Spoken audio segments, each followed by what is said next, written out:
That's Perrin's, I'm assuming. Tea? That belongs to her. Is that yours? Yes.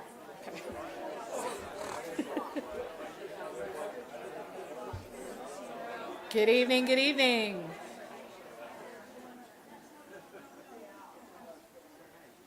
We're small and happy today. How is everybody? Yeah? Can you believe it's night 4 already of Summer Fishtrap? Yeah, we've passed you're over is it a hump, a climb?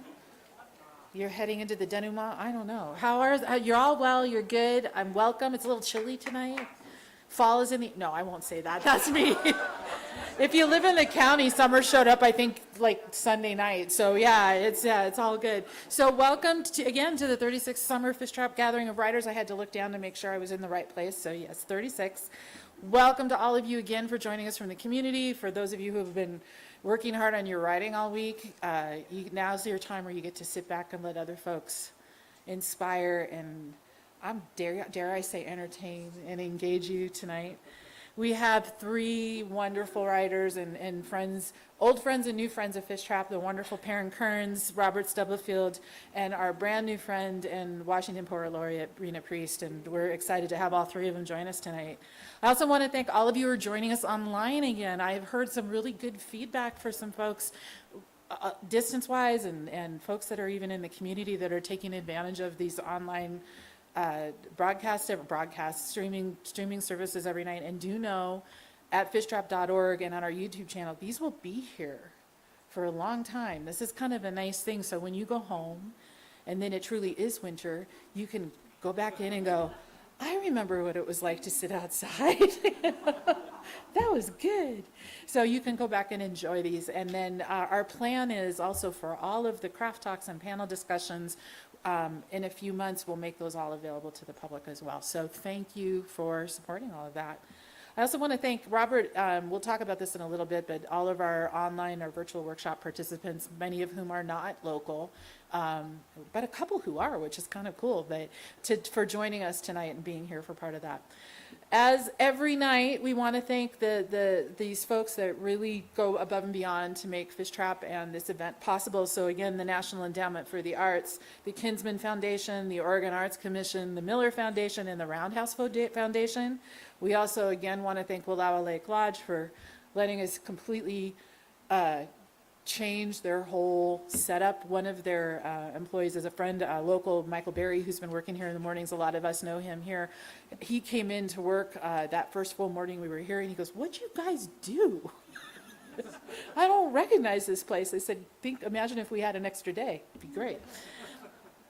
I also want to thank Eastern Oregon University's Masters of Fine Arts and Creative Writing program.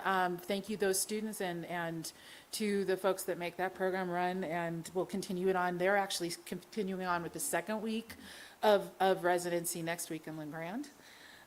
You'll hear more about that from them later in the week. And as well as we talk about every night, the Book Loft, the Book Loft, the Book Loft, the Book Loft. They are here again, yes.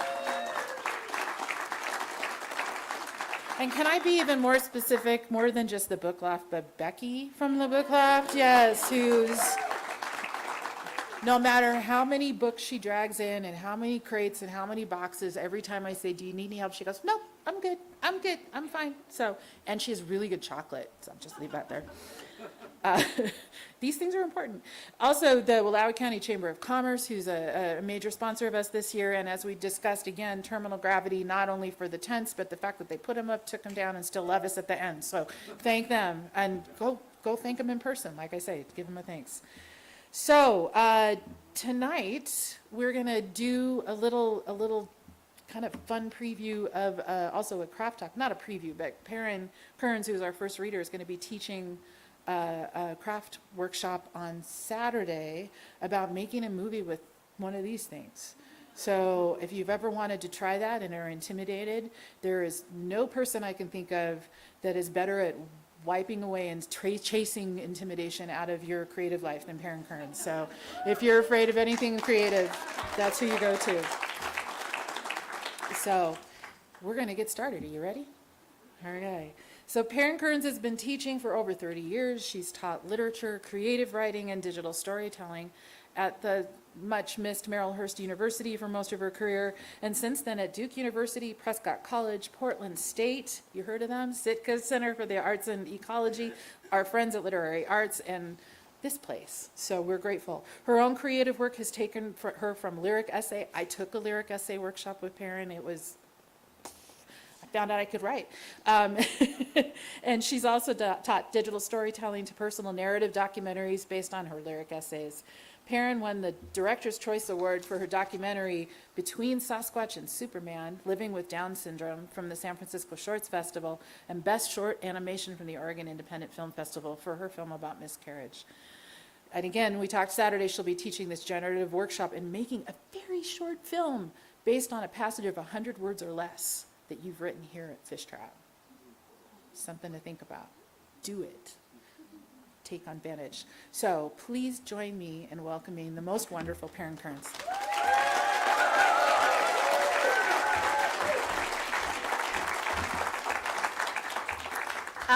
Since Shannon mentioned that workshop, I will say that you can bring a poem or a 100-word prose piece. And so I would really encourage you to come. Kim's going to help me, Cam's going to help me, Mike's going to help me. So we have a lot of hands on deck helping you. We do only working with iPhones, not Androids. So if you have Android, come up to me and we can talk about how you could get ready for that with Android ahead of time. Okay, I wanted to start by talking about the open mics that have been so awesome. The students here are doing such incredible work. Some of them are mine. And I just have been enjoying the open mics. They're like incredible. So if you haven't been coming to those, come. They're something to experience. And I'm going to dedicate this reading to my brave students who are starting a year-long journey with me. And that takes a lot of bravery to start a year-long journey. So I think they're all right here and there. And so anyway, this is dedicated to them. And because I write creative nonfiction, you are going to know more about my psychological problems than you will want to, I am sure. So I decided, because this was generations, I'm going to read an older essay I wrote, but it concerns my mom, who died this year at 100. So I chopped it in half, got rid of 10 pages of it, and updated it to include her death. So this movie is about two mothers. I made a PowerPoint so you'd look at it instead of me. And first one is my mom. Yeah, she lived to 100. Amazing. And she always wanted to be a successful writer, and this piece is about that journey. But I'm also going to be reading about Virginia Woolf, who was my second literary mother, because I spent a lot of time with her in my academic career, teaching her, studying her, reading her.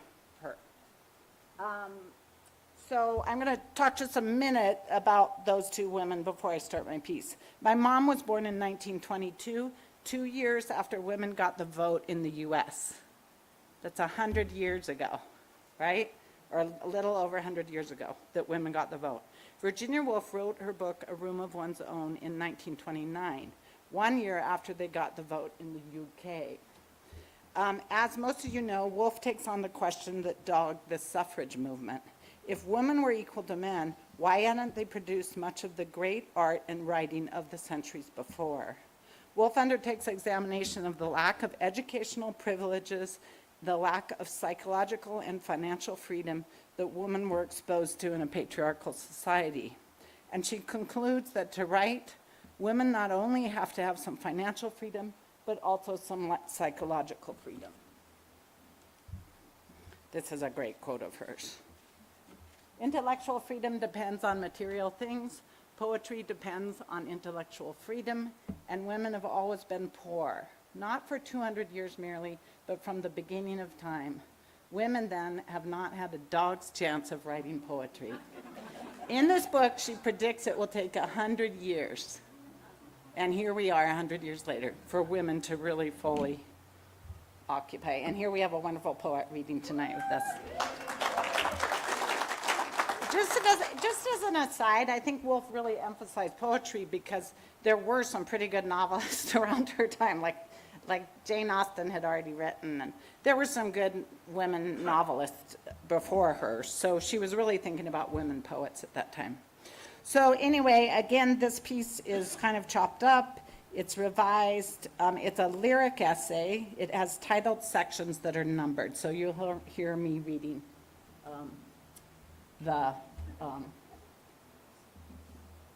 reading the numbers and the titles. This is another Virginia Woolf quote that starts the piece. Clearing our throats is the name of the piece. What had our mothers been doing then that they had no wealth to leave us?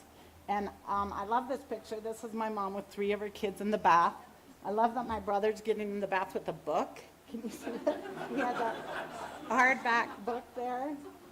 We spent a lot of our lives in the bathtub because she managed her own chaos by getting us in a bathtub and reading to us. Our books were a mess. And this, later in the piece, I talk about one of her daughters dying. And this is my sister Joni, who died actually of the bubonic plague from a bunny scratch, believe it or not. That is a whole nother essay. Okay, so clearing our throats. Number 1, imagine my mother trying to write. Here is a living room that would be stark 50s Danish modern, except it is a mess. Toys are scattered everywhere, shelves overflow with books, an old glass of milk sours on the fireplace mantel. Dirty laundry topples from a basket in the middle of the room, giving off the rank and tangy smell of wet clothes that have been left too long. In the middle of the carpet, a solo baby booty sits on top of an open copy of Tolstoy's War and Peace. The corner of the book has been chewed, either by a dog or a baby, it is hard to tell. Inside a playpen in the middle of the room is a pregnant woman. Inside the playpen in the middle of the room is a pregnant woman and a typewriter. This is the main thing you notice. She is looking intently at the piece of paper in the typewriter. She's still young, in her 30s. Her dark hair is cropped in a pixie, and she's wearing capris and a black leotard tank stretched over her belly. She has a cigarette dangling out of her mouth. She is barefoot and sits with her legs crossed in front of the typewriter. It is hard to say whether she had been in the playpen for just a few minutes or for longer. Outside the playpen are 4 children. 2 of them are circling it, holding onto the edges with their little hands. They are moving around and around the pen. These 2 girls are maybe 2 years old. This is this girl and that girl. Not twins, as one is adopted, but like twins. They are crying, "Mama, Mama, Mama." They don't like being kept away from her, but they do like how their voices sound together. Their brother, who's only a baby, is sitting in a wind-up swing, whose wind-up click, click, click has stopped. Now he's beginning to fuss. He's moving his head back and forth, and he wants the smell of his mother. Their older brother is 5. The mother says to him sometimes, "You have a devil in your eye today." He knows it is there now because he is kicking his feet against the leg of the chair. Bam, bam, bam. He wants to go outside. It has been snowing, but he wants to go outside, but it has been snowing. And she said, "No, not right now. Wait until we can go together." He is tired of sitting around. He's tired of those dumb toys. He wants his mother to get out of that stupid playpen. She looks up from the page. "Time for a walk," she says to her children, and begins to climb out of the pen. Number 2, hear the silence. I am Mom's last child, her 6th, and she told me she experienced no pain when I was born, and I made not a sound. Her oldest daughter had died recently of a high fever, so I was brought into a silent world. Mom took me home and crawled into bed in a basement and didn't get up for a month. "Were you sick?" I asked her later when she told me this. "No, I just felt like staying in bed." Of course, there was noise, there were other children running around, and there was my father who came in periodically to change his clothes and pick up dirty dishes before he headed off to work or to the Y. But if I try to feel my way back to that time, I find only a bubble of silence around my mother, and because I was in bed with her, around me too. In this bed for a month, in this silence, I imagine there were definitely questions zinging around in my mother's head. Should she have aborted me, the last child, the one too many after all. Why was her husband always at the Y? Could she have saved her daughter if she had been a better mother, a better housekeeper, and not a writer, as her father-in-law had suggested? And what about the script she was working on while she was pregnant? Finally, she named me after her script's title character, decided to give up on it, got out of bed, and faced motherhood again. 3, the stories we are fed. There's a story my mother told us over and over again. She was 20 years old and had just finished her first novel. She decided to read it to her mother. After Mom finished reading the first pages, her mother, a proper Presbyterian who raised 3 children as a stay-at-home mom, sewed all her family's clothes, volunteered for the PTA, and thought women shouldn't enter the professions, let alone try to write, simply said, "Your sister could write better than that when she was 12. My mom always told us the ending of the story with a particular dramatic sweep of her hand. I got up from the table, took the manuscript, the only copy I had, and threw it into the fire. Mother didn't make a move to retrieve it. My grandma was cruel, I thought, but I also wondered what was wrong with my mother. Why did she later leave my dad and return to graduate school in a different town with 5 kids in tow? And why was she always trying to write? As I grew up, the half-finished scripts, poems, essays piled up in the garbage cans in the crawl space beneath our house. I am not kidding you, she stored her writing in garbage cans. My own single mother's desire to write was crazy. At least that was what my father and my grandmother told me with their rolling eyes and turned backs when other moms started talking about writing. Writing had become my mom's private and elusive dream. The desire to write and the shame about writing went hand in hand for her. I felt this most in the middle of the night when she roamed the house after we were in bed. It wasn't long before I also rolled my own eyes and turned my back on her. Number 4. Oh, I forgot to give you guys that slide. Oh no, this is the right slide. In bed with Virginia Woolf.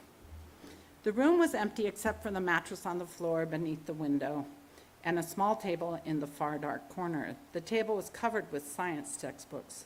The windows faced out onto a busy street, and there was the sound of cars stopping and starting, voices and footsteps.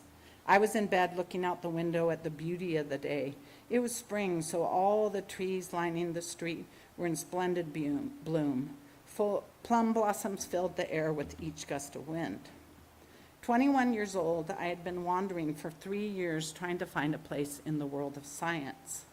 But now, here I was in this bed with this book, A Room of One's Own. Since my mattress was on the floor, my eyes just peered up over the windowsill. I watched a young woman get out of an old ratty orange VW Bug where she had just parked in front of my building. She was searching her car for something.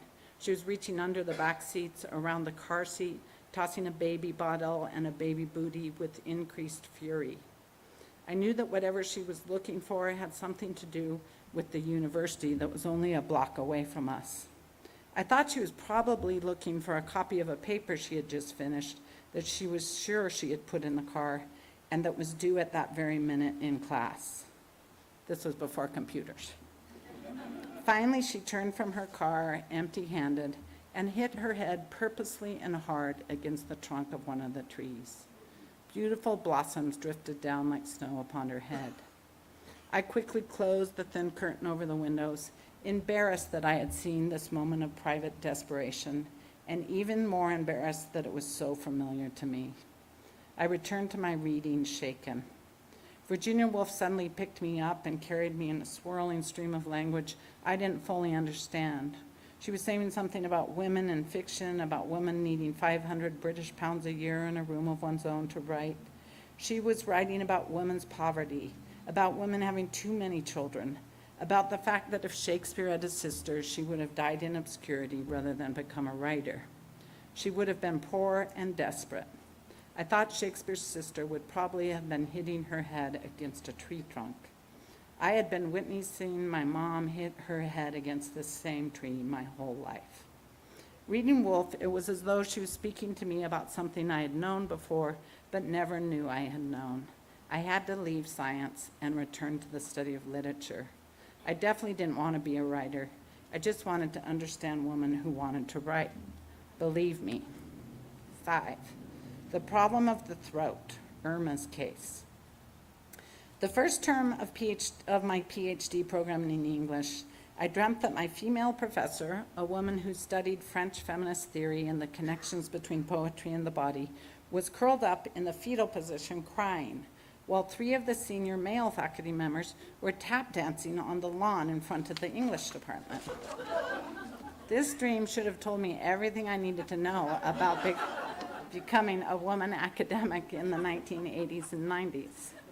By spring of the 3rd year of my PhD program, as I consumed book after book for my oral exam, stuffing myself with knowledge and trying to condense some of it into a coherent argument about Sylvia Plath, I couldn't get over the feeling that I was going to suffocate one way or another.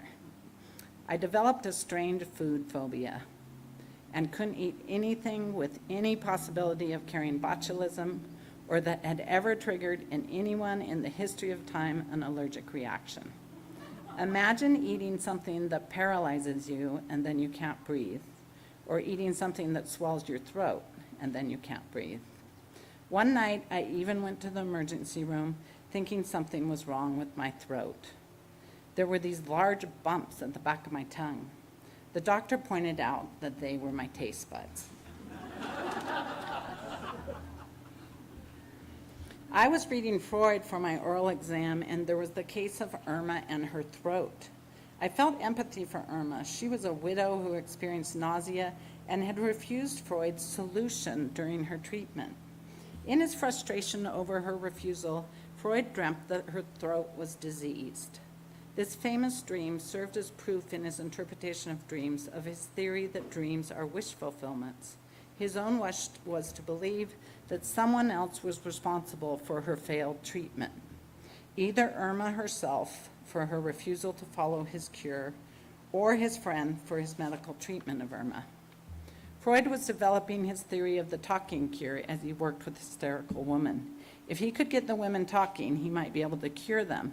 But the problem was that some women were resisting his cure. They didn't want to open their mouths, and this puzzled him. And even when they did open their mouths, he wasn't sure if he could trust what they were saying, especially when their fathers and husbands were concerned. I was struck in reading Freud's account of the dream. Freud perhaps understood more about Irma and the culture of gender than he himself could recognize consciously. He reads the dream as being solely about his own desire to not be responsible for her failed cure, not about Irma herself and the larger culture in which she lived. What if the dream really was about Irma and about her throat and about a culture that had practiced silencing women? Freud's development of the talking cure was founded on the sense of power imbued in the voice, the sense that the speaker takes over the power of creating his and her own story. In the act of mastering one's own narrative, one is healed. But perhaps Freud didn't consciously fully understand the problem of women and their voices. When I went to my oral exam, 3 faculty members faced me, and I could barely speak. I hadn't gotten Xanax yet. One of the faculty members was a 64-year-old married professor who was having an affair with my friend, his student, a 28-year-old indigenous woman. I had, of course, been sworn to silence about this as his wife worked in the department. The exam started with me reading my paper. My voice was quiet and shaking as I read about Plath's rage. My own chosen faculty mentor, the female professor who taught and wrote about feminist theory and poetry in the body, wasn't on my committee that day because she had just been denied tenure. After I finished reading my paper, the older professor told me that everything I had learned from my mentor was just asinine. There's no connection between poetry and the body, and the particular poem you analyzed wasn't particularly concerned about the connection between the private world of gender and the larger power structures of our culture. I thought of his old, white, pinched face pressed up against the beautiful, young, darker face of my friend. Tears rolled down my cheeks, and I was speechless. I managed to pass the exam, but when I got home, I threw my manuscript in the garbage. 6, dreams of drowning. Many, many years have passed, and I tell my husband he can read the draft of this essay before I read it at a conference. He sits down at the computer, and I suddenly feel like my writing's shameful. It's tricky to write about writing, and particularly to be a woman writing about the difficulty of women writing. I shouldn't even try to write about women and problems with their throats. What is the use? It is an old problem, isn't it? My husband is a writer who sees the world as full of salmon and rivers and trees and prairie flowers and personal scripture and writing your treasures and many beautiful things. He dreams poetic dreams, whole sentences that are fertile with deep and mysterious meanings. I dream over and over again of a little girl drowning in a river. She is hanging onto a bridge, and if she would only let go, she would survive by floating the current. But she can't let go. Her mother sits on the riverbank with a book and doesn't see her daughter drowning. 7, clearing our throats. As my mother was in her, not quite yet. As my mother was in the 80s and 90s, in her 80s and 90s, she still bemoaned her life as a failed writer. I'll just stop there. She always said, my life's a failure, my life's a failure. And we're like, what are we, chopped liver? Like, she just thought, yeah. Anyway, she bemoaned her life as a failed writer. I started to dig her writing out of the garbage cans in the storage unit and in my sister's chicken coop, organizing it, scanning it, and publishing it with the help with my techie brother. My siblings and I are amazed at what we find. Manuscripts of poems, a memoir, essays, short stories, film scripts. So when my mom was dying at 100 this past winter, we all sat around her bed and read to her from her own books. She turned to my cousin after a week of this and said, I am having a wonderful time dying. My mom died without a cent to her name. Her writing is the wealth she has left us. As we told our mom a new story about her life as a writer in the last 10 years, I am still trying to write a new story for myself. I am hoping I can let go of the bridge in my dream and float down the river, swimming with joy. I have all my students doing a meditation about this. So they're all doing this visualization about the river. So yeah, we got to get our river going, man. I hear my grandmother's voice, and I see myself in the room for my oral exam, and I see how I see that a new story is possible. I see my mother at the table with my grandmother, and I see the fire. But this time, after my mom reads her manuscript and after my grandmother speaks, I see my mother get up from the table. She doesn't walk to the fire. She walks out the door with her manuscript in hand, and she keeps on walking. And I see myself in the room with those male faculty, and I don't remain silent and weeping. Instead, I get up with my manuscript, and I walk out the door determined to publish it. I can see myself meeting my mother on a shared path with our manuscripts in hand, and slowly we are joined by my siblings, their children, and their children's children, and our friends, and my many, many students. All of us carrying our own visions, our scripts, our poems, our films, our stories, like sacred chalices before us. No more burning sacrifices or closed throats or tears for this group. We have cleared our throats, and we are just going to keep on walking and talking and creating. I know Shakespeare's sister would have approved as she started us down this road a long time ago. Thank you.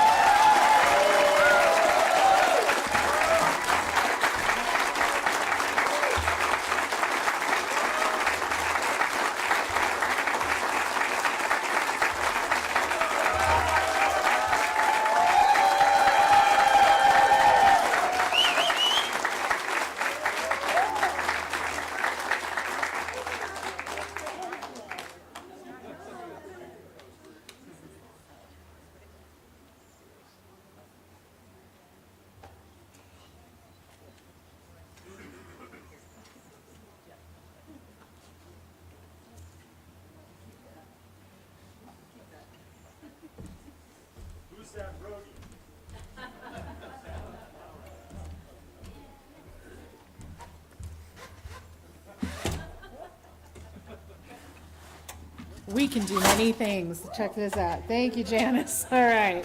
Thank you so much, Perrin. Yeah. So my friend Robert Stubblefield, after I think, what was it, a 10-year career in the NBA? Is that what it was? Yeah, he reminded me that he did play in the NBA and was an all-star, I don't know, okay, a forward, is that what you're saying? Okay, five-star, okay. 5 years in the NBA, I got it, all right. I was saying he played quarterback for the Knicks, but he got a little upset, so I don't know. It's like, writer, hi. You said, okay, Robert Stubblefield has published fiction and personal essays in Dreamers and Desperados, contemporary short fiction of the American West, Best Stories of the American West, Hayden's Ferry Review, Left Bank, the Clackamas Literary Review, Cascadia Times, Oregon Humanities, Oregon Salmon, Essays on the State of Fish at the Turn of the Millennium, Open Spaces, Basalt, Southern Humanities Review, Whitefish Review, and High Desert Journal, among others. Awards include a George and Ann Borchardt Scholarship from the Sewanee Writers Conference, a Fishtrap Fellowship, just saying, and an Imnaha Writers Retreat Fellowship. Robert grew up in Eastern Oregon and now lives in Missoula, Montana, and teaches at the University of Montana. Please welcome Robert Stubblefield.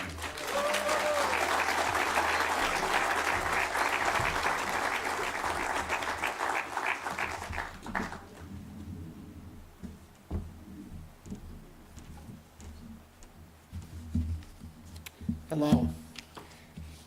Thanks, Shannon. I think you're the first person that has ever given me that introduction who has pronounced all of the words correctly with Multnomah, Clackamas, Sporcher, all of those. It seems like that's always something that trips me up. Boy, Mike is right about this microphone. He told me that it inspires confidence, and it does. It's a great microphone. I'd just like to thank Shannon and Mike and all the Fishtrap crew for a great week, and I'd really like to thank my class that I've been working with during the week. We're in the middle of a really great workshop, and one of my colleagues, Kirk, is here tonight in person, so Kirk, thanks for turning out. And I'm going to read from one of the anthologies that Shannon mentioned, and it's connected to Fishtrap. It's the Best Stories of the American West. It was edited by Mark Jaffe, who was a great friend of Fishtrap, is a great editor, and also Louise is in this, William Kittredge, and several other people who have a long-standing connection with Fishtrap. And I'd like to say that the theme of generations, this is a short story, it's fiction, but when you grow up in a small town in Eastern Oregon, you have a lot of intergenerational and multi-generational friendships, and I think that's a wonderful and rich thing. And it also means by the time you're 12, you've been to a lot of funerals. And this reading tonight is from my sisters, Georgia, who is tuned in online, and Dixie, who has joined us here tonight, and happy birthday, Dixie. And I think my sisters will recognize a couple of the characters from this, and of course for Deborah, whose strength, wisdom, and courage I borrow from every day. And this past Sunday, Deborah was featured in the Missoulian, and it was the last Sunday print edition of the Missoulian. So she was featured for the Lost Journals of Sacagawea, and it took John Rombach with his journalism background to point out the true level of achievement because she was above the fold. So everybody knows that. I kind of forgot the term for that. So thanks to all of you, and I am just going to read a section of this story titled Preserves. No horses again this morning, no dreams, good or bad. Owings awakened slowly, the small bedroom taking shape around him, khakis folded over the footboard of the bed, black brogans with the toes stuck just under the side rail, and a blue chambray shirt hung from the nail on the door. In the winter, the shirt would be wool flannel. Otherwise, the layout didn't change. 2 narrow rectangular windows faced north, and twin overgrown lilac bushes spread against the wall, filtering and diffusing the morning light, and providing all the privacy Owings could desire. He dressed and walked to the kitchen. No horses, no urgency.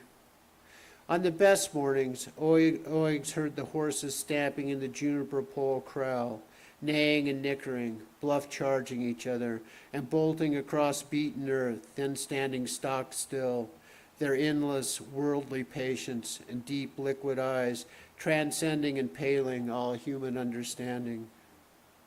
Feed your animals before you feed yourself. That would have been Fred Owings' single overriding rule, a family creed if the Owings held one. And Joe Owings missed that responsibility, mourned it over the long, fidgeting winters. He missed pitchforking the rye bundles over the peeled poles, the simple exchange and pure animal gratitude as the horses settled and started munching hay. His father warned him against falling for horses.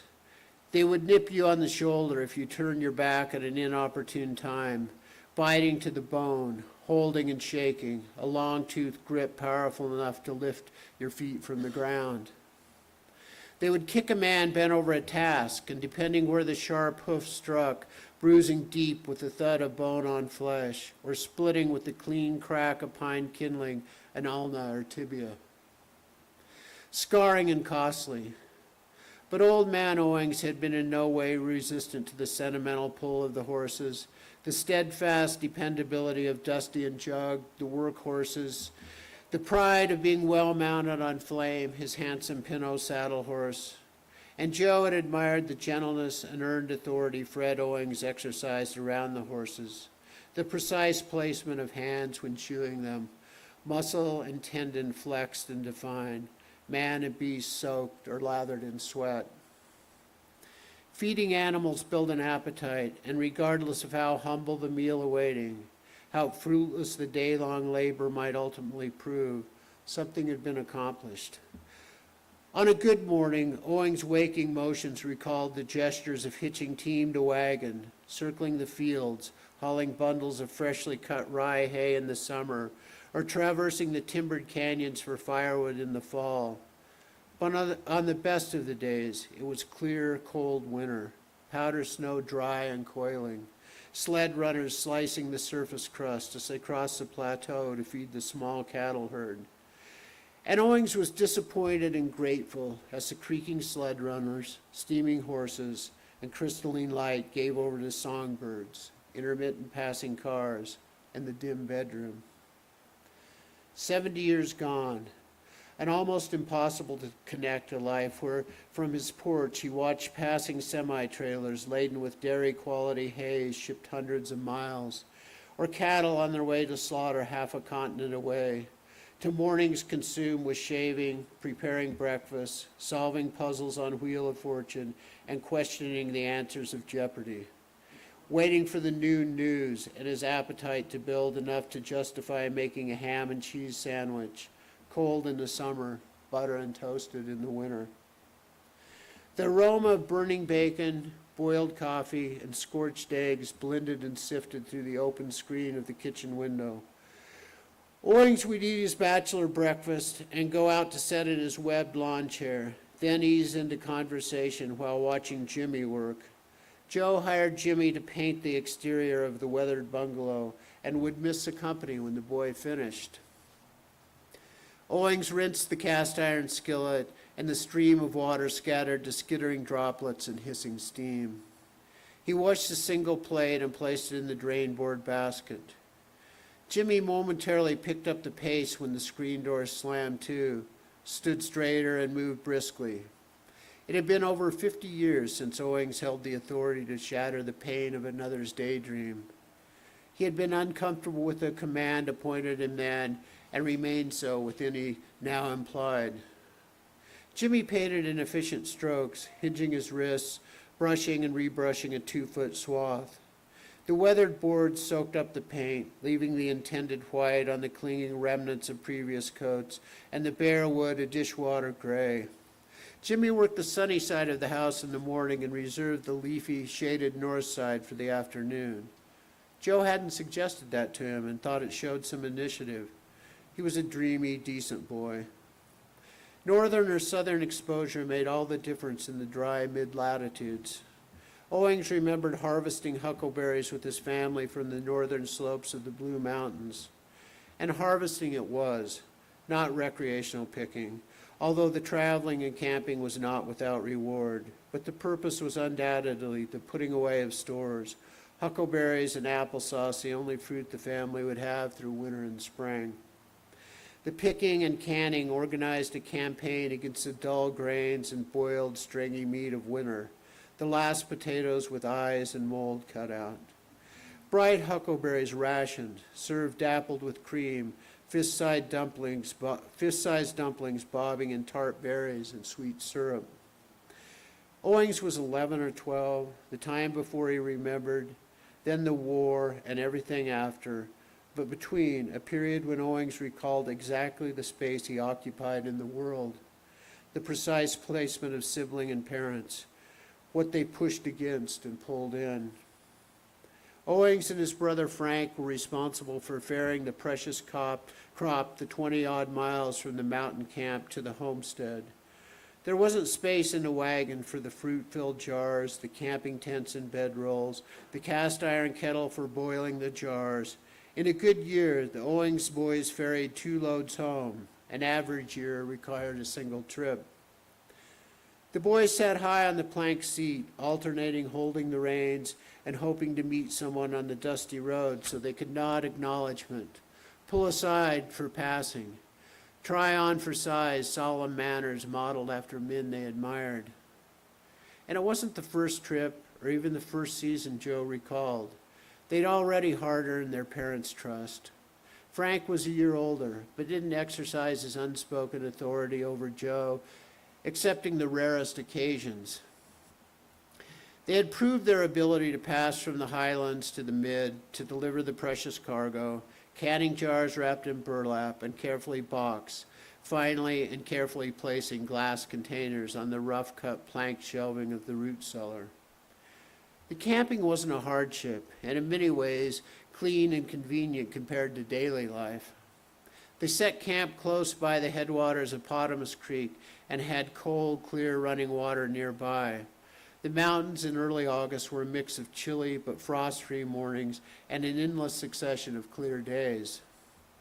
When the occasional thunderstorm built, the family gathered under the canvas tarp covering the cooking area and played mumbly-peg, or just as often, absently and fondly watched rain dripping from the edges of the oiled canvas and hoped the storm extended to the parched fields and grazing land surrounding the homestead. Joe and Frank counted the jars accumulating in the frame crate of the wagon bed. The jars couldn't be stacked, so they spread the single layer with burlap packed between. And the evening came when the wooden crate was full and 6 jars were left over. The first frost of the season touched the tips of grasses and bushes around the camp as they set out. Their father told them he would see them tomorrow afternoon, and their mother kissed Frank and then Joe, following birth order as always.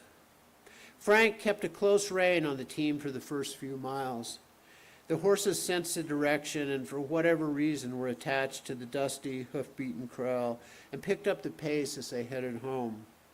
They descended the steep trail of the streamside grade, and the sky paled and brightened while the canyon held the greenish shadow and chill of granite, thick conifers, and dense snowmelt. The day stretched before them, and all was anticipation. But soon the horses plodded to the dull cadence of heat. The road leveled and showed evidence of travel, but the boys met no one, and along with the horses fell into the plodding, creaking, and swaying. "See you late tomorrow afternoon," their father had said, a phrase containing encouragement, love, and counsel 1,000 words could not. Don't tarry, don't push the horses, and Godspeed. All that and more clearly communicated in 5 words. Grasshoppers clattered from the dust as the boys settled onto the long plain eventually leading to the cabin. They had harvested the crops early because it was a dry summer following a dry spring, and the grasshoppers began stripping the forage, clipping any remaining greenery before it could grow or ripen. The boys told stories, and the horses again picked up the pace as they scented the homestead, the spring water captured in the watering trough. The stories included one of a bandit who watched the road from the high on the rim rock, and there were sufficient outcroppings, sagebrush, and stunted junipers to fuel the imagination. And Joe was at the reins, and he'd read accounts of the Pony Express, and the leap was not that far between a lone rider with a leather mail pouch and deadline, and two boys with a rickety wagon and an aging, ill-matched team. Joe lifted and shook the reins. Dusty and Jug leaped in response, and Frank pulled the 30-30 from behind the seat, removed it from its leather scabbard, and held off their pursuers. He didn't dare waste any of the precious ammunition, but pretended to shoot. It was heat, excitement, the horses lathered into a sweat, as grateful for exertion, motion, and speed as the boys. The rolling of the wheels, the clopping of the hooves, and the creaking of the sideboards combined until Joe could hardly hear the mouthed cracks and ricochets from Frank's shooting. The homestead came into sight, and instantly Joe pulled up the horses. A dust storm of their own making roiled over the horses and the boys as they descended back into responsibility. Joe opened the corral gate as Frank unharnessed the horses. Dusty and Jug trotted toward the trough, and the boys, trained well, allowed the horses to drink their fill, waiting until they simultaneously lifted their heads and distractedly began picking at the remnants of the last feeding. Only then did the boys alternate filling the tin dipper from the trickling stream running into the trough.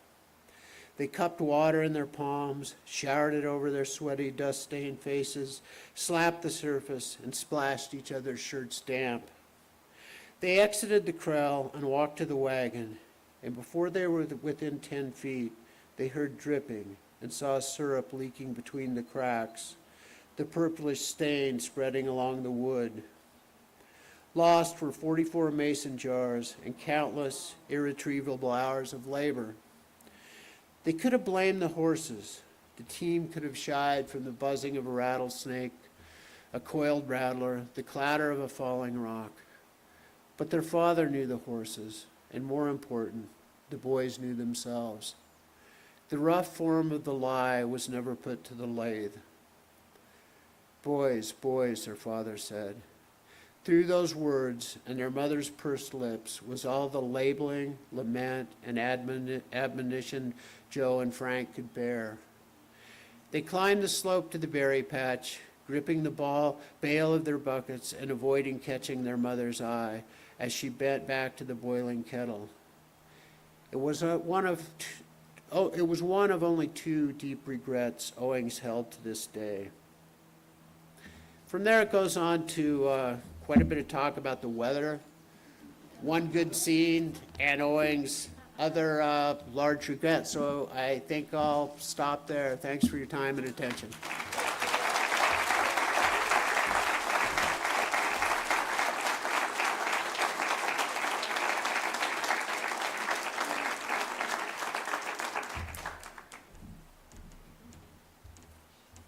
It's raffle time. Are you ready? I heard today, I'm going to say this as Jennifer walks up. Do you guys know we picked up 20 fish trappers this week so far? Thank you. And with that, Jennifer Hobbs. Yes. Okay.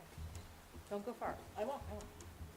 So thanks to the new fish trappers and all the ones who are already here, this is getting to be a very full can, which is really, really nice.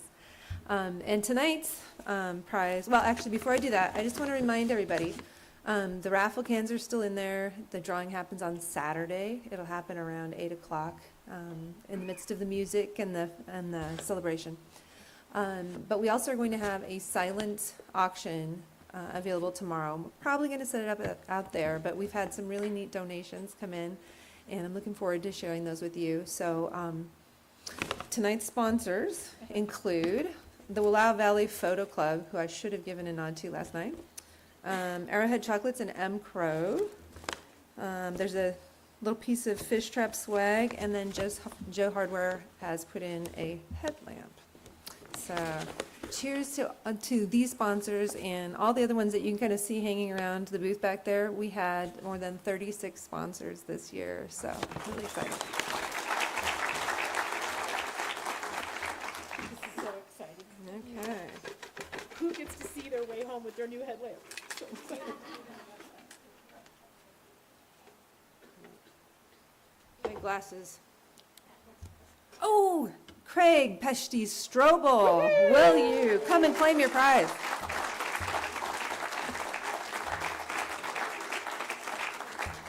Thank you, everybody, for the support. I don't think you're supposed to wear your headlamp when you drive, so, yeah. I'm learning these country ways, 8 years in the county, and I'm learning things, Robert. It's getting there. It's Western Valley. I can pronounce all the Willamette Valley names because I grew up there. This Eastern Oregon stuff, man, things like deer and not wearing headlamps in your car, it's tough stuff, so. Whew. Before I bring our final reader up tonight, which I'm super excited about, I did want to plug one more time, tomorrow, Friday night, is our keynote address. I'm hoping we get all of you to come back and those of you online to join us. That is the only ticketed event we do in the evening. This one is extra special. We have Jamie Ford, who is back, I think, depending on whether Leisha is right or Jamie is right, either he's back for the 5th or the 6th time this year. We also have the wonderful Oregon Poet Laureate, Anise Mashgani, who's going to open it up. It's going to be quite the evening, so make your plans, get your blankies, come out, and just be ready to have your minds blown. So that's tomorrow night at 7:30 right here. Tickets are available. You can buy them online. You can buy them at the door. Just come in and join us. And again, one more time, if you are here with a week-long workshop or a year-long participant or a student, you do not need to buy a ticket. You already have. Trust me. So thank you so much. All right. Our final reader tonight, and making her debut as a reader and faculty member at Fishtrap, is Rena Priest. We are so excited to have you with us. It's been just so much fun getting to know you.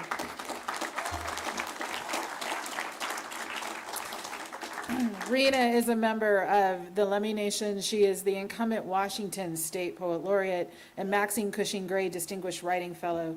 Priest is also a recipient of the Allied Arts Foundation Professional Poets Award and fellowships from the Academy of American Poets and Indigenous Nations Poets. She's author of 3 books. Her work can be found in Poetry Magazine, Yellow Medicine Review, Poem a Day at poets.org, and elsewhere. She holds an MFA from Sarah Lawrence, and we could not be happier to have you join us. Welcome, Leah.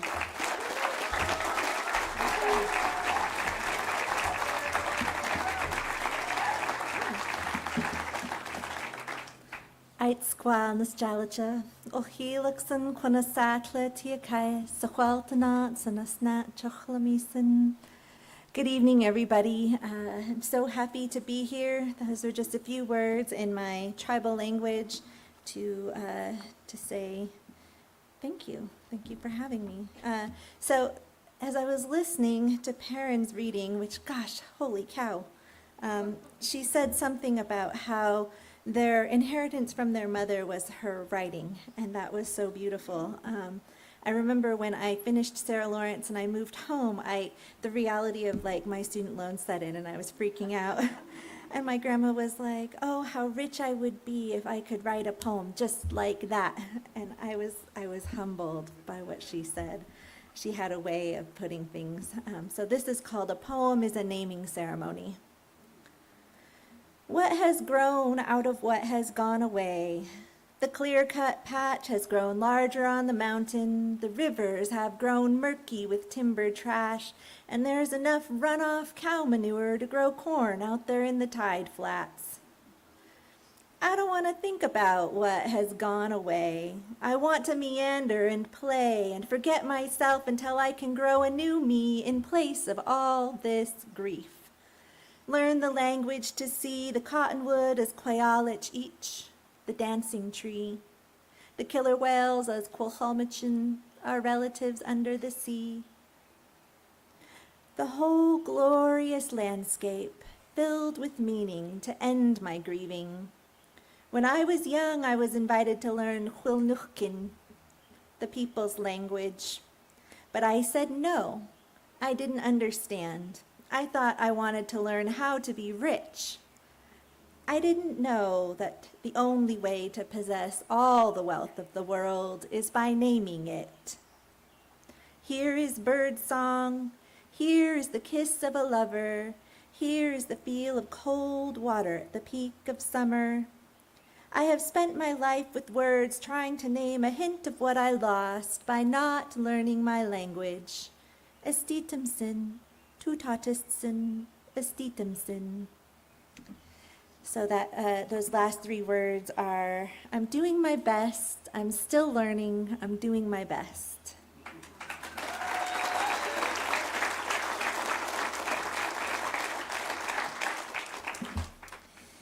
And then one more about Grandma, since we're talking about generations. I share her, my ancestral name comes from her. We pass down the names, and then you embody the identity of the person whose name you carry. And I share her English name and her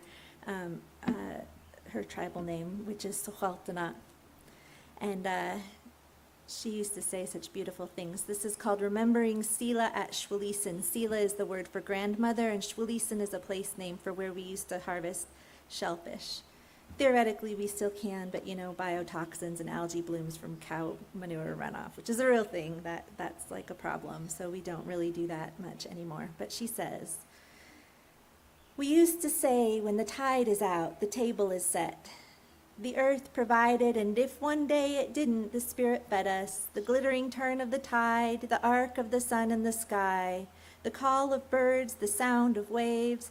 To be nourished in this way makes glass doors opening and closing themselves between me and that food on grocery store shelves seem false, empty. That food, where does it come from? Whose hands grew it? Was there patience and care? Were there prayers? Think of how it got there, what it's made of. When I was a girl, everything we ate came from the earth that loved us through the hands of people we loved.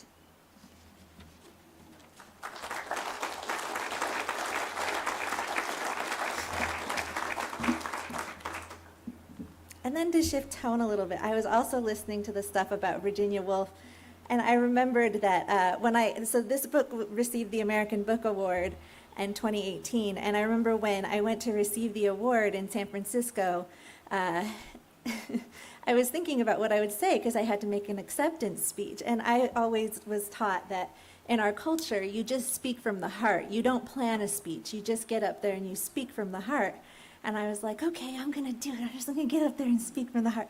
And I said all kinds of crazy stuff. Like, I'm pretty sure my heart is full of chaos because I got up there and I was talking about how, like, the Virginia Woolf essay, Angel of the Household, talks about murdering the angel of the household. And you have to leave the dishes stacked in the sink and ignore the kids and all of this. And then I read this poem and they must have thought I was just out of my mind.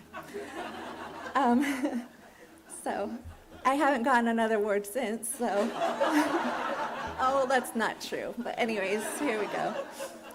Faithful. Every day she prays, Lord, please let me leave that man alone. Often she means the deli worker with graceful, meaty hands who looks as if he's imagining her climax face as she tells him how much salami she needs.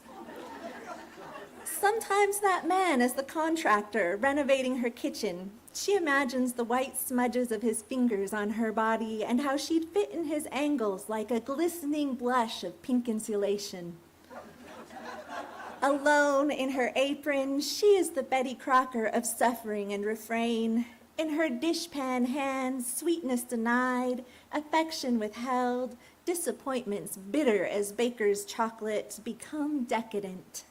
She turns it all to devil's food while she harmonizes with her appliances in the wistful song of sighs that is the music of breakfast, lunch, and supper, the dirge of a faithful household angel.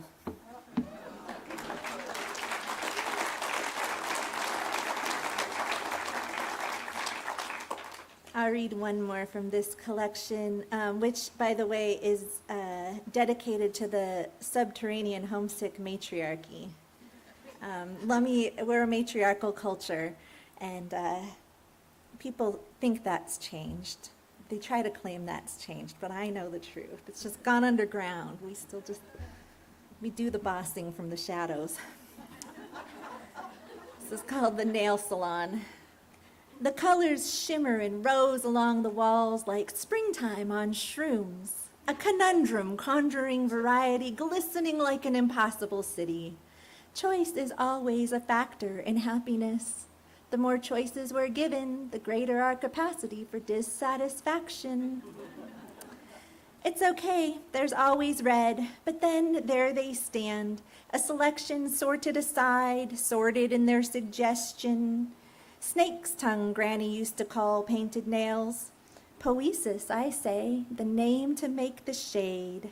Fishnet stockings red, Freaky Friday nights red, Gypsy girl red, vodka and caviar red, drive church ladies insane with envy red. Catfight red, will somebody please pay attention to me red. All this and still I can't find a shade to fit the statement that I want to make. This predatory capitalist patriarchy is killing me and I'm trying to learn to like it. Why have I never seen that shade in here before? Probably the labels are too small, so they call it Lady Sing the Blues and Forget It.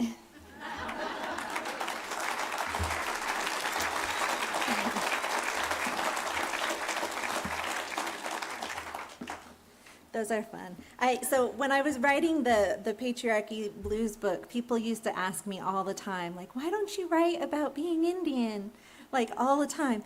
And so this poem, I really always loved that poem by Wordsworth, I Wandered Lonely as a Cloud.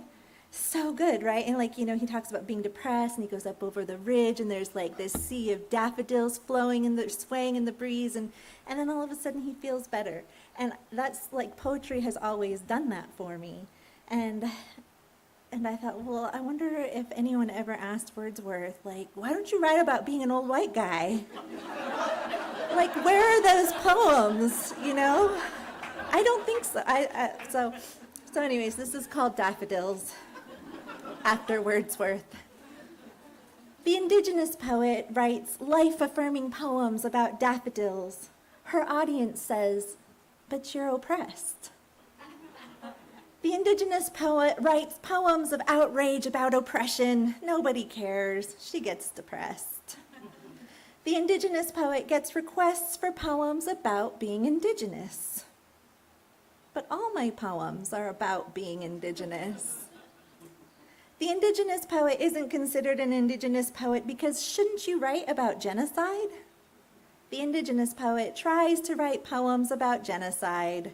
Her poet spirit dies. Genocide gets the job done. The indigenous poet says, "Stang sa tamhuila," and writes about daffodils and the untouchable beauty of living a poet's life. So that phrase, "Stang sa tamhuila," that comes from my tribal language, and it's kind of a play on words. We didn't have swear words. It means what the hail, like hail that falls from the sky. We had no swear words and we had no concept of hell. Like, can you imagine? Nobody burned eternally like 200 years ago at Lummi.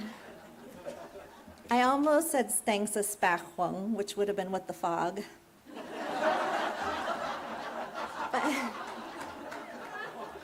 But I thought, no, that's too lewd, too crass. All right, so, oh gosh. I think I'm gonna have to shift gears on you guys a little bit. Well, maybe not. Maybe let's cheat and do something else. Oh man, I thought I had more good times ahead. Oh no, sorry, sad poems from here on out. This one is called "You Will Know Them by Their Fruits." Matthew 7:16. The Library of Congress has a Gutenberg Bible on display. A monument marking the moment it all went to hell, I say to myself as I turn my back and walk away. As if she can hear my blasphemous thoughts and thinks herself on a mission from God, I am petitioned on the street by a Christian youth who asks if I believe. I tell her my indigenous ways serve just fine for me. She asks, what is that, like New Age? No, I say, it's very old. It predates Christianity. She asks, what will govern society if not God's command? I tell her about resonance, the works of your hands in harmony with what you feel and what you think. She argues that society and God must show the way. I tell her how society and God results in stolen Indian land and stolen Indian babes buried in unmarked graves behind churches. She says that as a woman of color, she knows the sins of the colonizer, then says, God is good despite how individuals behave. I smile, resist the urge to tell her the truth. A good tree cannot bear bad fruit.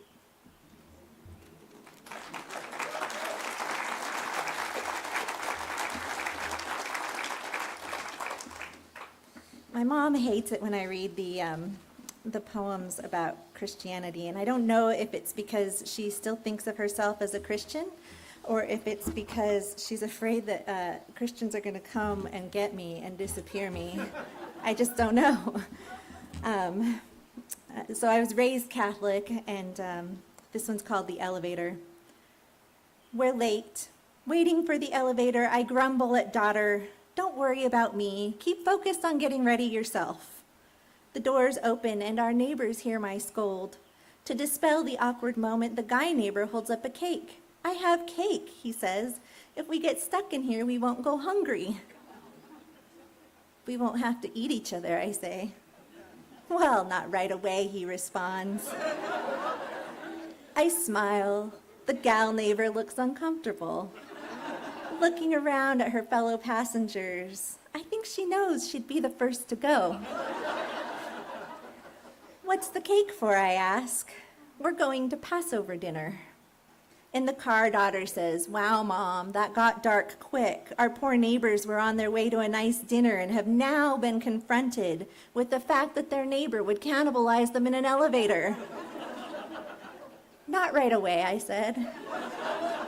He had Passover cake. Besides, I'm sure they know about Catholics, how we've been eating Jesus Christ for the last 2,000 years.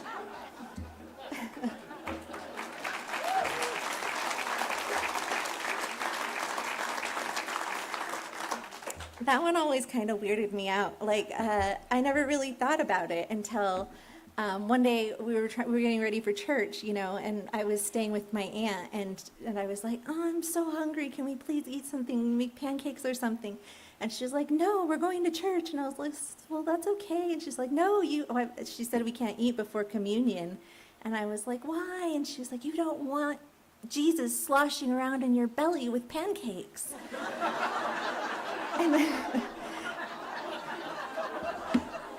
then it settled on me what was really happening. And I was like horrified. I was like, oh my God. And I felt really uncomfortable about taking communion ever since.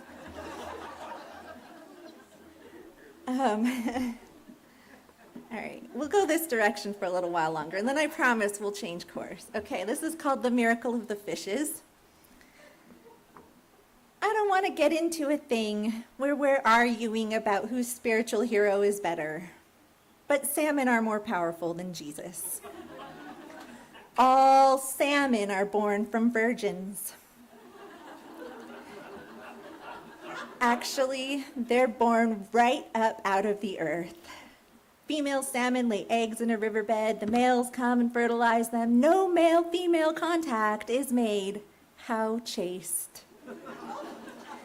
Young salmon make their journey to the sea, then return to perform the miracle of the fishes. They spawn and die, and their nutrient-rich bodies and blood, infused with minerals of the living sea, feed all living beings in the salmon's natal stream. A salmon needs only itself and its journey to perform this miraculous feat. This beautiful and holy communion between salmon and all living things has been happening longer than people have been on this planet. On the other hand, basic transubstantiation requires a priest, a church, an altar, a tabernacle, an altar boy, a glass of wine, a tray of wafers, a bell, destruction of forests for a Bible, dogma, an initiated congregation, the Spanish Inquisition, a history of burning women as witches, a history of stealing and starving Indian kids, a history of holy wars, a history of displacing and murdering heathen Indians in the name of God in order to propagate a story about a boy born from a virgin whose body and blood we eat and drink so we shall be saved. Saved from what? Not from hunger or thirst, but from everlasting damnation in the burning pits of hell, which if I close my eyes to visualize, looks suspiciously like hunger and thirst on this broken and burning earth.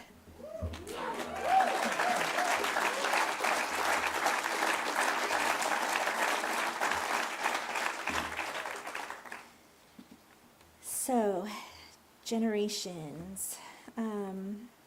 This one's a little harder. I'll read it and then I'll say a few things maybe. So it's called Basket Lady and Greater Evils. We tell our children stories to keep them by our side. Basket Lady will get you. She'll put you in her basket and carry you away deep into the forest where all the trees are so tall and the branches so thick they block out the light, and it seems always to be the deep dark night. She will take you from her basket and roast you with potatoes. Of course, that is just a story to play upon our greatest fear of being taken from our families. The Christians came in the day to take the children away. They came in cattle trucks to gather them up. Mothers first clung so tight they feared their babes would be ripped in two if they didn't let go. So they let go, knowing their hearts would never heal, but their children might survive. And if the children did return, they would be strangers to the people and themselves. And there they go, the little ones, carried away in baskets on the backs of cattle trucks, while mothers sing songs of grief. So that one's a little harder. And the image of the children going away on cattle trucks is based on oral history from my grandmother, who was taken to Chemawa in Oregon, and at the age of 6 with her sister. And so they were loaded onto the backs of cattle trucks and taken from Bellingham to, from Lummi to Chemawa. And she was nervous all of her life, a nervous woman, I think, from traumas that she experienced in boarding school, but also devoutly and devoutly Catholic and fearful, God-fearing, fearful of our own cultural traditions. As a result, I think, of the Catholic taking generations of children from traditions, cultural genocide, really. But anyhow, thank you for holding space for that. This is called The First Thanksgiving. It is the Wednesday before the Thanksgiving. I give my reading, and at the Q&A, a sweet elderly white lady asks, "How does your heritage influence your work?" The answer in my mind, we share a heritage, you and I, though you may not know it. What heritage, you might ask, as you emerge from the darkness, blinking, blameless, and clean? You didn't kill any Indians, but people do terrible things to build generational wealth, to leave a legacy, something for the sake of their children's children's children, perhaps for you. People will kill, dispossess, hide the evidence, and forget. Tell a pretty story instead, like the story of the first Thanksgiving, how back in 1621 Indians and Pilgrims sat down together and ate. That wasn't the end of that story. Are you thankful for this land? Is it enough? Of course, I don't say any of that to to this sweet old lady. Instead, I say that I am a person, same as her, and that heritage influences my work the way it would influence anyone. She is satisfied. I call it a day and go home. 2. Every once in a while, someone will ask why I, as an Indian, would celebrate Thanksgiving. I don't say it's because I'm thankful, though I am. I say it's because I like gravy, same as anyone. My first Thanksgiving away, I'd gone shopping late on Wednesday at the grocery store. At the door was a fine-ass man in a hot pink safety smock, his eyes luminous as reflectors tape. I pulled my cart from the rows and he asked, "You got your turkey, Mama?" "Not yet," I confessed.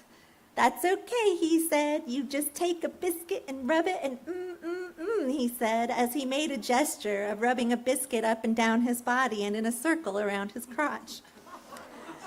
I blushed and thanked him. I always feel grumpy going into a grocery store. He made me feel like one hot Betty Crocker.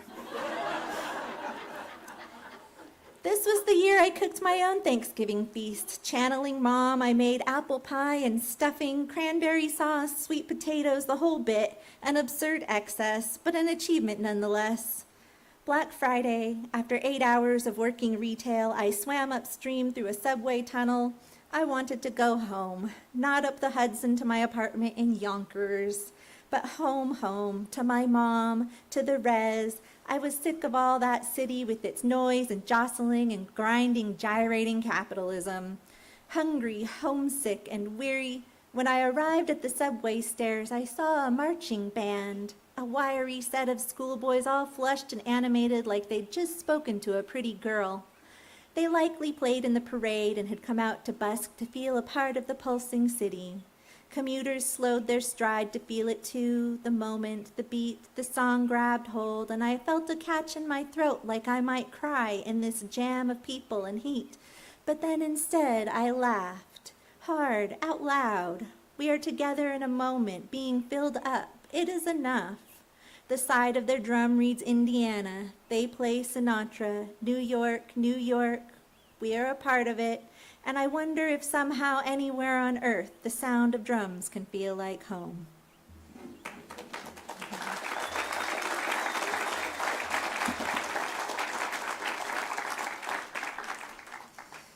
So I'm gonna head towards closing it up.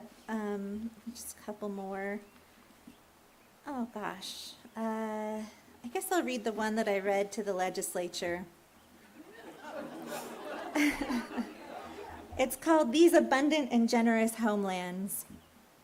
And you'll hear that phrase that Governor Isaac Stevens, who was the first territorial governor of Washington State that negotiated the treaties with tribes, when he visited negotiating the treaties, he said, "As long as the rivers run, as long as the tide flows, and as long as the sun shines, you will have land, fish and game for your frying pans, and timber for your lodges." So those were the promises. Warm at home in the long, cold days of winter. Oh, I should tell you, it's called These Abundant and Generous Homelands. Warm at home in the long, cold days of winter. How and why should it trouble our thoughts, that eternal question of the haves and have-nots? We are not thoughtless or hard of heart. We give what's fair, do our part, and the privileges we claim as our share, those we reserve without reservation, perhaps even unaware of our good fortune. Perhaps, never having troubled death heaven with our bootless cries, we walk well-heeled through our blessed lives with ease, or maybe we stride with shrewd purpose in shoes made for long days of toil on our feet. You have yours and I have mine, and aren't most of us just trying to get by? But still, the hungry, they are always with us. And isn't the worry always that if we pause our labor too long to care too much, that we shall be counted among them? How can equality be anything but a utopian dream for those whose history and legends tell only of statesmen and kings? and whose concerns are less and less over the justness of wars as much as they are for the accumulation of more, more. Yet we live on lands where equality bloomed once before, when indigenous nations lived by beliefs and followed ancient laws that said an orca whale and a cedar tree are sovereign, sentient beings, with inviolable rights just like you and me. Those beliefs are not childlike or primitive. They are the blueprint for a just and fair society, which for Native nations is not a vision, but a memory. That sublime belief in the wisdom and goodness of the giving earth is not so elusive, is not a birthright exclusive to tribes. Yes, it's mine, but it's yours too, if you want it. If you want it, you must tell new stories, true stories, on which to build new beliefs, true beliefs, in the interconnection and value of all living things.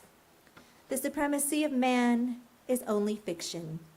This is the secret every river knows, for water rises and falls, and in a circle eternally flows, from the cloud to the mountain, through the valley to the sea. Thus is a circle a balanced, perfect, and natural state of being. And who are we to interrupt it? We do so at our peril. When the forest burns, our eyes burn and our hearts fill with ashes, and when streams are dammed and wanting of salmon, doesn't our blood also want of vitality? This is the folly of hierarchy with man at the top. We reap the fruit of inequity, a harvest of terrible hunger. Now is the hour of our reckoning, a moment of dire lack. Though unrehearsed, we must summon the courage and the will to act, to assure our children a better path forward. And when we look back, will we see that in fact, we were not recovering from natural disasters, rather, we were the great disaster from which nature must recover. With hindsight for eyes, we must sail toward a beautiful vision, an era that is trying but hopeful, demanding but healthy, whole and equitable. We will be steadfast in our course, carried by the winds of change into a more balanced way of being. For while free will is at the whim of our human nature, nature loves balance, and so our nature is humane.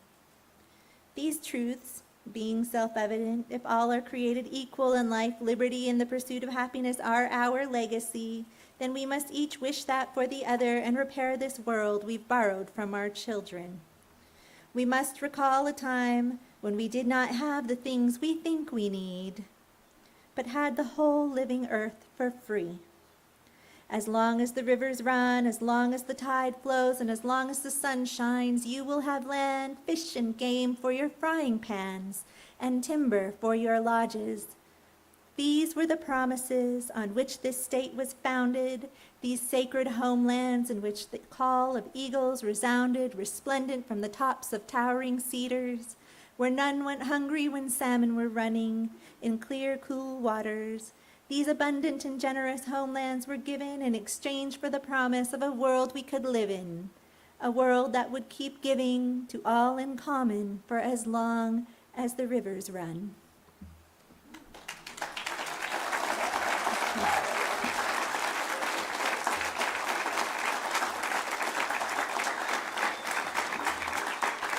And I think I'll go ahead and just end it there, but I wanted to say thank you so much for being such a great audience and having the best time here at Fishtrap, and thank you for the invitation, all of you who coordinate and put this together. What a really cool thing. I definitely hope I'll come back someday. Thank you. Aishka.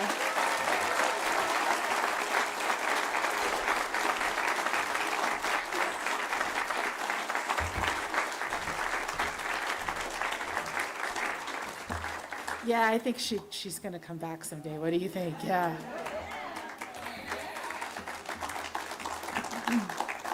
Thank you all to all of our readers for gracing us with your talent and your inspiration, and what a night. I do know that particular book that Rena was reading from tonight is available in the lodge from our friends at the Book Loft, yes. We are trying to get other books in. Poor Becky is dealing with small publishers and all of this, but please stop in and I'm sure she will sign them for you tonight. I also want to just do a quick schedule check-in for tomorrow at 6:20 a.m. More flute and sunrises with Craig Childs in the morning at 1:30, and this event is open to the public. I will tell my friends online it will not be streamed, but this particular event you don't want to miss, which is the youth showcase. If you've heard in the last couple of nights, Roberto Escalon and Janae Brown Wood both read. Can you imagine what they're teaching our youth? Come and find out. So come check them out tomorrow at 1:30. At 3 o'clock is our fellows reading with our wonderful fellows, Francesca Jimenez, Tochuko Okafor, and Lillian Emmerich Valentine. That will be right here at 3 o'clock. 4 o'clock open mic, and then tomorrow night again the keynote, and believe it or not, after that we just have one more day.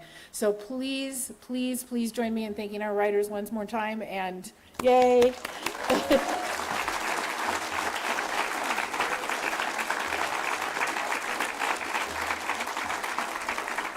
Go inside, go buy a book, go get a raffle ticket, and we'll see you tomorrow. Thanks.